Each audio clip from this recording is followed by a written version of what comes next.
Ayo, LAZ, Oxygen Gang in the building, Comment Gang in the building. You already know, if you love what I'm doing on this channel, feel free to send that Cash App donation, you heard? If you need promo collabs, you want to talk some business, you want to start a partnership, you want to make millions of dollars with me, send me an email at thegenpopllc@gmail.com. You heard? Let's get it. Yo, what is you doing on this phone? Look at Booby, squinch his face all up, suck his teeth, turn his back completely around. So now he facing the bars and not the pod. He totally ignored Booby like he ain't even hear him talking. You have 1 minute remaining. Dang. Alright, I'm gonna call back.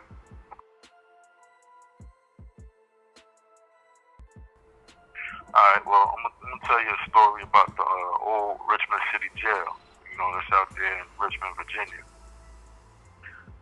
For starters, you know, let me just clarify and say that, you know, I've been to a few of the surrounding county jails out there near Richmond too, at one point or another. That's the Henrico County Jail, Chesterfield County Jail, and the Riverside Regional Jail. You know, I've never been to the Petersburg or the Norfolk City Jail.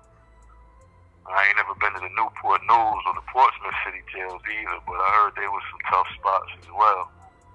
But be that as it may, you know, I don't think any of them compare even slightly to the Richmond City Jail. Now, I know back in like 2015, I think, they knocked the city jail down and they rebuilt a brand new one. They named it the Richmond Justice Center. I ain't talking about that place. You know, let me make it clear that I'm talking about the original, you know, old broken down city jail at 1701 Fairfield Way. I never forget that spot. So, you know, my very first time in that joint was probably 98, 99, I think. And the best way to describe it, man, is probably like a small little version of Oswald, you know, off the HBO series Oz. Because that shit was like off the fucking chain, man. I mean, everything was going down in there. It was like fights every day. I mean, sometimes numerous times a day.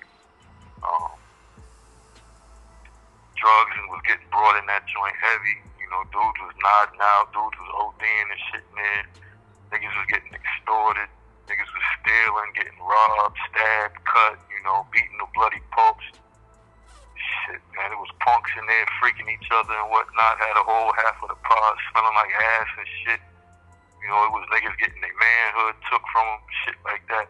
And that's just on top of all the regular jail shit that be going on. You know, it's been like a lot of dudes that go to that city jail and not make it back home. You know, it's most certainly a wild spot.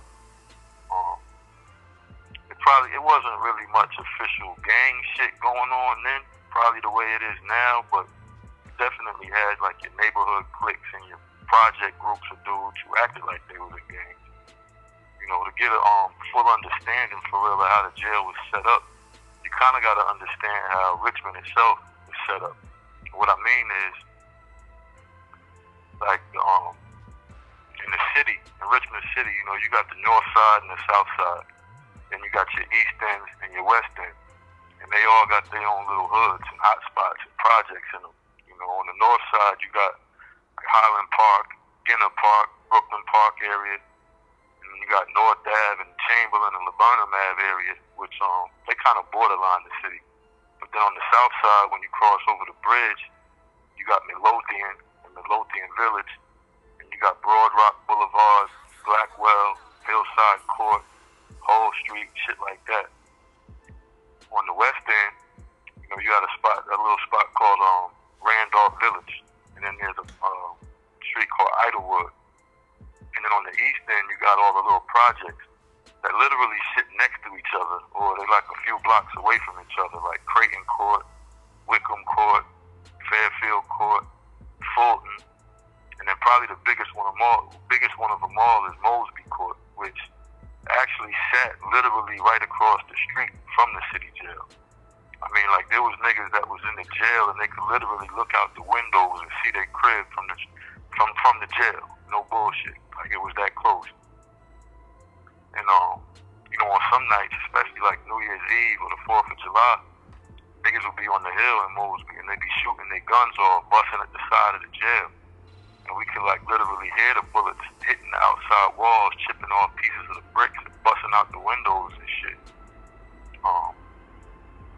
Then you got your Church Hill area and your Jackson Ward area, which is closer to the downtown parts of the city. But anyway, then you got your surrounding counties like Chesterfield and Henrico. That's where I was actually living at the time, which also got their little hood parts and shit. But if you wasn't from the city, like if you ain't come from one of them surrounding areas, like if you came from one of them surrounding areas, you found and you found yourself in the Richmond City Jail, you was pretty much known as a straggler. Now, I said all of that to say that, the jail was separated and segregated at the time to the extent where when you got there, during your initial intake process, they would ask you what part of the city you was from. In efforts, I guess, not to house you in a part of the jail that you wouldn't be welcome, or you'd have a strong likelihood of beefing, like off top with dudes from another part of the town. I ain't really understand it at the time because, I wasn't actually from the city. I'm out of town from Jersey. I just hustled in the city, on the north side mostly. But I lived in the outskirts in the county of Henrico.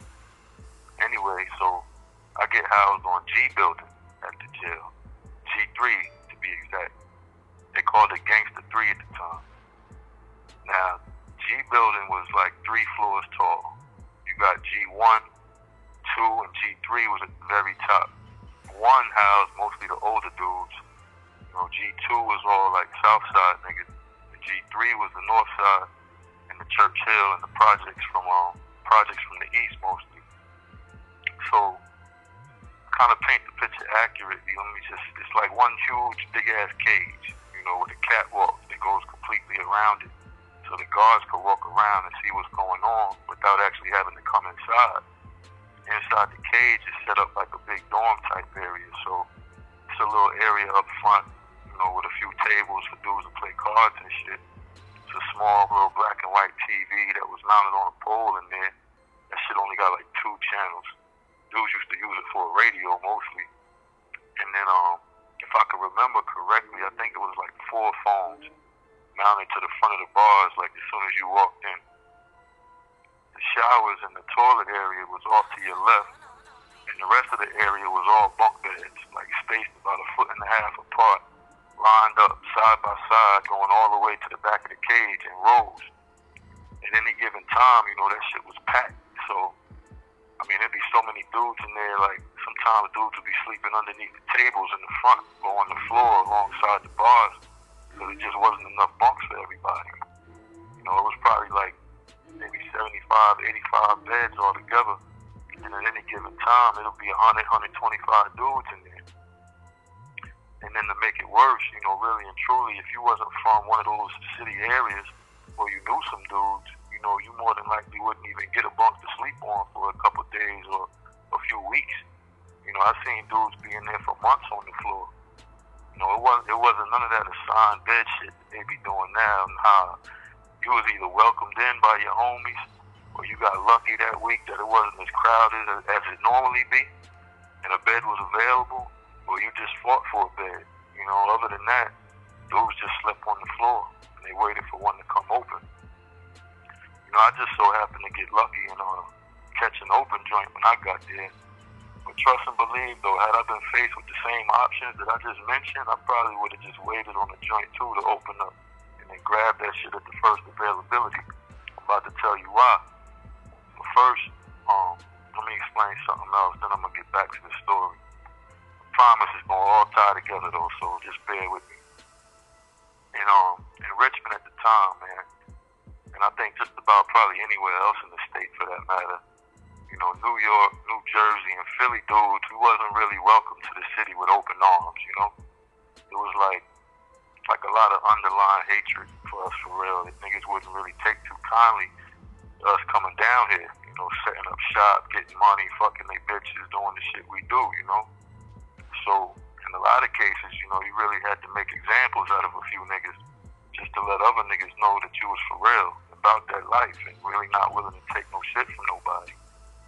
And in a lot of cases, man, that shit ain't even matter because at the end of the day, we was always outnumbered out there, especially in the projects and the hoods. So a lot of times niggas would just put up with us for a while, you know, until they had enough. And the next thing you know, you beefing for whatever reason. And at that point, you know, you either gonna have to kill you a nigga or two, or, you know, you was definitely gonna get bodied yourself. Like, there's no question about that, no two ways around it. It's a cold city for real. And at this particular time, you know, Richmond was considered to be one of the top cities in the country with the highest murder rate per capita. And niggas wore that title like a belt, man, no bullshit. Like, it was a badge of honor for real in the streets. And the streets proved those statistics to be true each and every time. You know, so the city jail was no different. You know, if you was a nigga from up top, it was more than likely you was gonna have a hard stay when you got there. You know, now obviously there's exceptions to that, but generally speaking, that's how it went. You know, we was outnumbered, man, like 100 to 1. So boom. I've been on the north side at this time. I'm up and down on Chamberlain Ave, you know, hustling heavy. You know, I'm still on my Jersey shit though, but I know a few guys, you know, and a few dudes know me. So whether it was directly or indirectly, maybe not by name or nothing, but just from being around the way with the work and out and about in the city and all that, niggas knew how I put it down out there, and they had somewhat of a respect or a liking for me, I guess, or shit, maybe they was just tolerating me too, I don't know. Either way, man, when I got to the jail, I ain't get that unkindly royal treatment that most up north niggas get during the time I spent there. Also, you know, I had a little cousin in there named Booby Love. You know, Booby was small as hell, like maybe 4'10", 4'11", borderline midget status. You know, but the nigga had the heart of a lion, man, and a mouth on him like so big. It was kind of hard to believe that this nigga this small would be talking so much big shit to niggas damn near twice his size. But that was Booby, yo. He had already been in there for a few months when I got there. And he was kind of already well established, well liked. You know, he was from the city. So, you know, he knew a lot of niggas from around the city and shit. Anyhow, looking back on it now, I could probably assume he might have been the only reason why niggas stayed off my ass the way they did. So, anyhow, man, it's a new dude that came into the pod, you know, and you could tell immediately that, you know, the way this nigga walk and talk, he ain't from around here. I think he was from Queens or some shit, you know, if I'm remembering correctly. But apparently, you know, this nigga, he not only new to the jail, but he new to the city as a whole. So he ain't got no clue about the dislike or the low tolerance these rich niggas got for up top niggas. So, you know how it go, man. Being that we both from up north and shit, we both out here in this foreign jail, I try and befriend the nigga, you know, on some, yo, what's up, what's good, you know, won't let him know I'm from Jersey. You know, I got fam in New York, I be out there a lot too, you know, just making small talk, trying to fill the nigga out and all that. You know, so we kicking it for a couple days, you know, chopping it up, vibing and shit, talking about Jersey, talking about New York and all that. But from talking to him, I quickly come to realize that this dude is a real belligerent motherfucker, you know what I'm saying? Like, everything that come out his mouth is like, well, in New York we do this, or in New York we don't do that, or he might even get to talking greasy and crazy and reckless to these Richmond niggas on some shit like, you know, blase, blase, blah, nigga, because I'm from New York, we don't play that shit, and so forth and so on. Now, mind you, I don't take none of this shit personal, because at the end of the day, I can relate, you know, totally, I get it. I'm just a little more humble with my shit, and I definitely respect and stay aware of the fact that, you know, I'm not at home. You know, I'm in these niggas' house. You know, and these niggas out here will push your shit in just as fast, if not faster, than dudes from anywhere else, man. No bullshit. So yeah, make a long story short, you know, this nigga most certainly rubbing dudes the wrong way, off top. You know, I'm seeing all the ugly stares when he talking. I'm catching all the twisted faces. You know, I'm hearing the whispers and catching all the dirty looks from niggas towards him. I don't know if he not seeing it or if he just don't care because he on this New York shit heavy. So I pull up on him. You know, I tell him, yo, probably need to be easy, man, and watch what's going on around you because, you know, niggas ain't really feeling you right now. I hate to see something jump off and all these niggas jump on your ass. It ain't gonna be much I can do to help you, you know what I'm saying? And, you know, this nigga looked me dead in my face. This nigga tell me, hey, yo, I wish a nigga would jump out there on some bullshit. You know, I'm from New York, my nigga. I'll fuck one of these country boys up something vicious. alright, well, stay on point, yo, because I'm just putting you on game, you feel me? Anyway, so, boom. You know, matter of fact, as anybody that's been to any jail or prison know that, you know, the phones is a death trap, man. They're almost always like a pure recipe for destruction. You know, I've seen dudes get their whole head split open and get knives pushed in them for them phones, man. I've seen niggas take some real good beatings over them jacks. Well, on G3 at this time, you know, the phones was ran and completely controlled by the different hoods that was up there. So, for instance, like Mosby Court had a phone. You know, I think Church Hill might have had a phone. I think it was maybe the Creighton Court or Wickham Court had a phone. You know, and then probably Highland Park had a phone, if I'm not mistaken. So anyway, if you wasn't from one of those hoods, you know, you either just wasn't allowed to use the phone or you just had to get permission, you know, and wait for a time spot that they could fit you in. Or, you know, you just fought for it, fair and square, but, you know, it's never a fair fight, though. You know what I mean? You better know a few people in there or it's going to hold you down while you wrecking for that jack, or else it's going to be like a 5-6-on-1 type situation. And then, you know, if you was able to actually hold your own somewhat, still be standing, or take the beating like a man, niggas might allow you some time on the jack here and there. That is if they fuck with you. And then, for real, like if nobody was on any particular phone, or it was just hanging there or sitting on the cradle open, like, you better not even think or attempt to touch it without asking somebody's permission. Now, I know that sounds crazy. You know, I know dudes is listening to this shit right now saying, shit, ain't no nigga gonna tell me I can't use the phone, especially if nobody on it. Trust me, I get it. You know, I felt the same way at first. Till I started seeing niggas getting their shit split left and right. But luckily for me, you know, my cousin Booby, he had mad phone time, so I ain't really have an issue getting on the phone when I need it.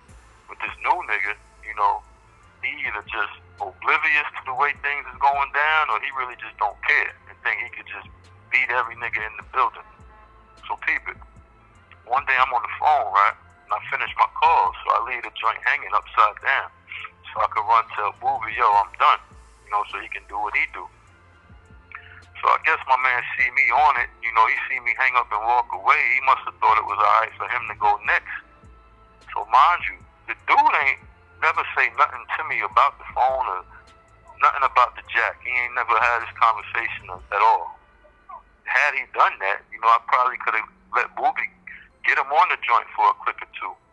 Anyhow, you know, the dude, he decided to grab the phone and attempt to make a call without asking nobody.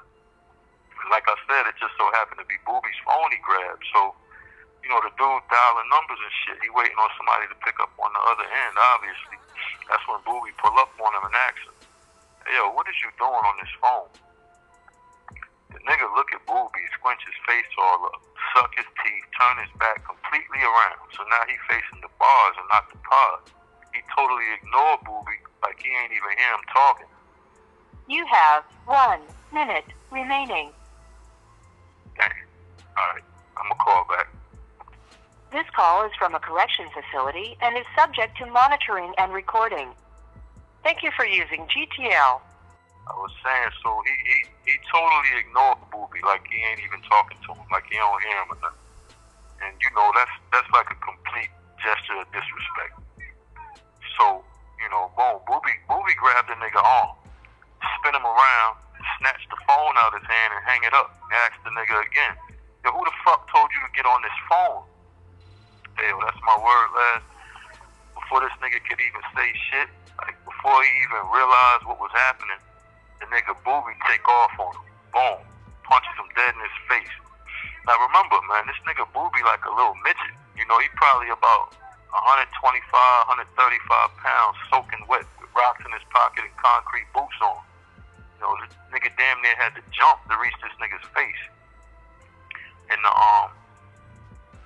New York nigga, you know, he kind of a big dude, man. He like 6'1", 6'2", every bit of a good 230, 240. So he eat the joint. You know what I mean? He throw his hands up, getting his stance and shit like he trying to square up with Booby. Man, a nigga jump up off the phone next to him and hit the dude from the blind side in the back of his head. Boom. When homeboy turned to see who hit him, another nigga on the other side hit him. Boom. And it was on from there. Like, niggas was throwing punches at this nigga from every angle you can fucking imagine, man. Dudes came running from the back of the pod to get their shit off on this nigga. I mean, this nigga was taking hits from any and everywhere he turned. You know, he ain't really have nowhere to run to. But he trying, though. You know what I'm saying? He ain't falling down. He ain't balling up. He just ain't really had no control over his body and his legs at that point. So, you know, he wobbling and he stumbling everywhere, but he ain't falling down. And these niggas is relentless with pounding on him. And it seemed like at this point the whole damn pod is taking shots at him. You know, he actually wound up falling like into the first set of bunks next to the tables up front. And that's when niggas start giving him the footwork, you know, so now they kicking him and they stomping him. You know, they beating the shit out this nigga, man. I kind of felt sorry for him, you know, because, I mean, but what the fuck was I supposed to do? You know, I tried to tell him be easy and all that, but he ain't listen. So, anyway, they probably beat on this nigga for like 10 minutes straight, man, before they left him alone. So now he laying there on somebody else's bunk, bleeding and shit from what looked like to be everywhere. You know, the nigga was tough, though. And niggas seen that, because he ain't make no calls for the CO or nothing like that. You know what I mean? He ain't try to get taken out the pod to go to medical or nothing. And no lie, man, when this nigga finally got up from whoever bunk that was, the nigga looked just like the Elephant Man. No bullshit. If you don't know who the Elephant Man is, Google it. Like, that's an old movie. But the nigga looked just like that, for real. And, you know, what was crazy about the whole shit is, after all of that, a couple of the dudes that was beating on him, they actually gave him a spot in the back of the pod on the top bunk to lay in, so he wouldn't be in close view of the police when they made the rounds. So the nigga laid in the bed for like 4 or 5 days straight. You know, he ain't go to chow hall to eat. He ain't tell on nobody. He ain't even asked to get relocated to a different building. He just laid there and healed up and went on with his bed like the shit ain't never even happened. Dudes actually start letting him use the phone a little bit here and there when he asks for it. But the key word is he learned how to ask for it, you know? I mean, he was definitely a tough dude, and I can't deny that, and I'll give him that hands down. But he did wind up piping down a lot with all the dramatics and theatrics and all the other bullshit he was on. But niggas still ain't really fuck with him like that too tough, but they ain't fuck with him either, you know what I mean? They kind of left him alone for the most part. He actually wound up getting a bond and leaving a few weeks later, and I ain't never really see him again after that.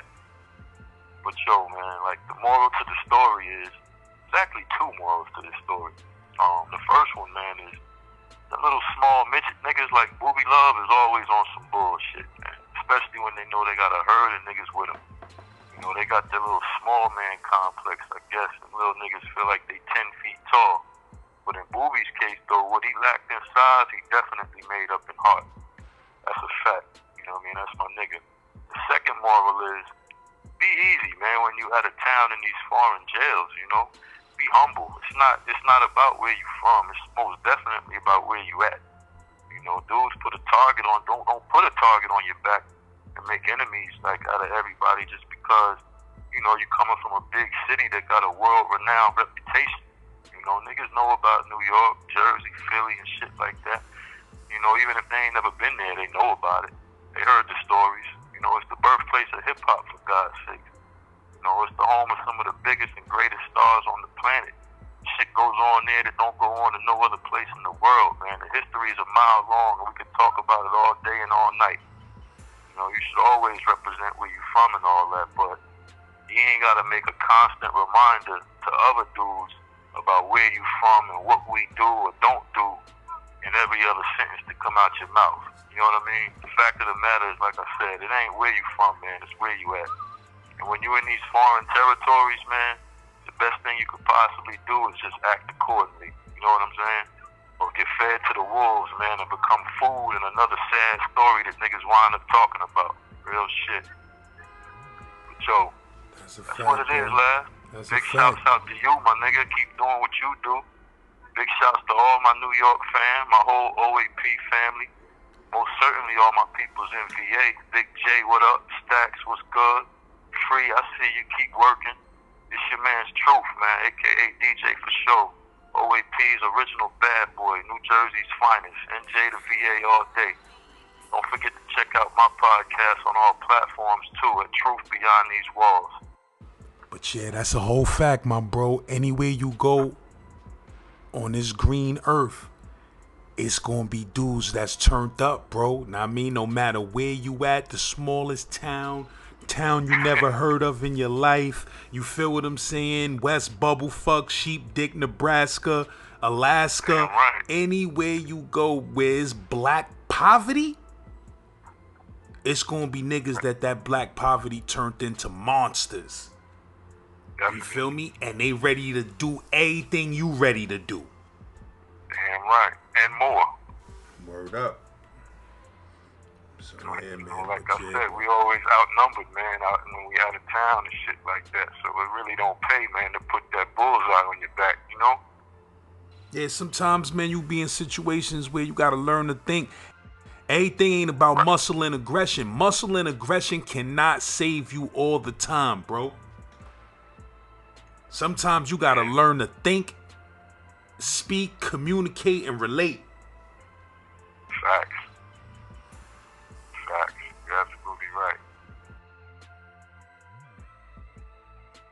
Hey, yo, if you want to support the movement or give a donation, make sure you cop a couple of these Gen Pop t-shirts. You heard? These is crispy. Link in the comments and the link is in the description. Click that, cop that. Z-Lord.